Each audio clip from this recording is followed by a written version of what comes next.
ชีวิตบางคนធ្វើអីក៏វាមិនខុសដែរប៉ុន្តែអ្វីមួយដែលបងប្អូនត្រូវគិតខុសនោះគឺខុសនឹងចិត្តរបស់បងប្អូនតើលទ្ធផលដែលបងប្អូនធ្វើមានរំពឹងរំបីមើលទេថាតើពីជោគជ័យឲ្យខ្លួនឯងពេញចិត្តអត់ពេលខ្លះបងប្អូនគិតតែពីតស៊ូវាព្យាយាមហើយបងប្អូនថាជោគជ័យគេធ្លាប់និយាយឲ្យតែយើងតស៊ូព្យាយាមមិនបោះបង់យើងនឹងជោគជ័យខ្ញុំថាឲ្យតែឯងតស៊ូព្យាយាមធ្វើការងារមួយដែលគ្មានអនាគតតែធ្វើដល់ងាប់ទៀតក៏ជោគជ័យដែរពីព្រោះយើងដឹងលទ្ធផលបានទេប៉ុណ្ណឹងអ្នកជោគជ័យមើលឃើញលទ្ធផលនៅពេលដែលចាប់ផ្ដើមធ្វើអីមួយដឹងថាធ្វើដើម្បីអីអ្នកបរាជ័យនិយាយពីប្រវត្តិដែលជីវិតខ្លួនឯងនាំឲ្យបរាជ័យមកពីរឿងប៉ិតមួយដូចគ្នាដែរចឹងមកអ្នកបរាជ័យនិយាយមុនចាក់ស្ដែងណាបងប្អូនមួយចំនួនស្ដាប់ស្លុងមកព្រោះអ្នកបរាជ័យគាត់និយាយពីរឿងប៉ិតរបស់គាត់ដែលគាត់ធ្វើអីក៏មិនដែរកើតអូខេហើយគាត់តែងតែនិយាយឆ្លោះបញ្ចាំងឲ្យបងប្អូនដូចគាត់ចឹងចឹងម្នាក់បរាជ័យគាត់នឹងនិយាយឲ្យបងប្អូនមានអារម្មណ៍ទុកចិត្តលើគាត់ព្រោះគាត់និយាយរឿងពិតមែនហើយឲ្យបងប្អូនខ្លាចទៅជាមនុស្សបរាជ័យបន្ទាប់ពីគាត់ទៅអ្នកជោគជ័យដូចគ្នាគាត់នឹងនិយាយពីរឿងអីដែលនាំឲ្យយើងជោគជ័យដើម្បីឲ្យយើងមានឱកាសជោគជ័យដូចគាត់ដែរអូខេ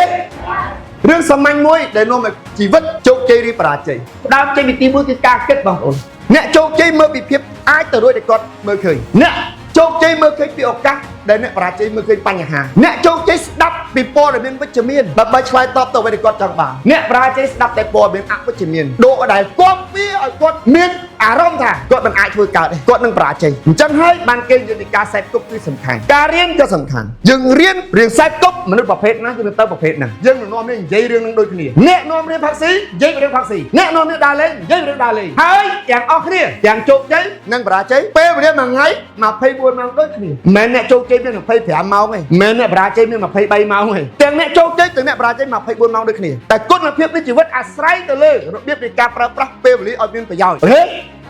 បើយើងប្រើប្រាស់ពេលវេលាអត់ប្រយោជន៍នេះទាំងអស់គ្នាចេញពី baby មែនអត់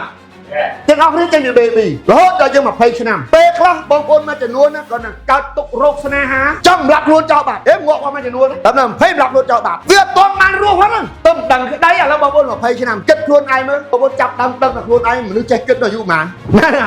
ពេលខ្លះបងប្អូន20តចេះគិតផងប៉ុន្តែបងប្អូនចេះឈឺចិត្តអានេះគឺជាចំណុចមួយបងប្អូនទៅមើលទៀត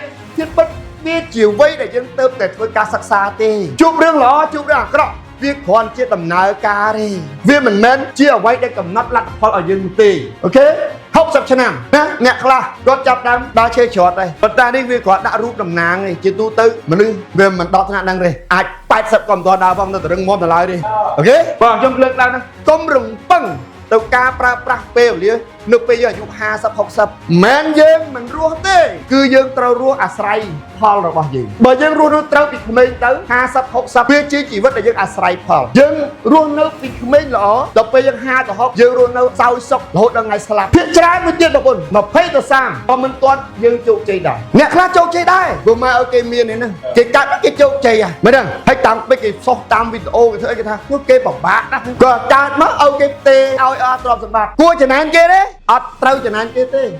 តែយើងត្រូវរៀនពីគេអូខេដើម្បីឲ្យកូនយើងមានវាសនាដូចកូនគេ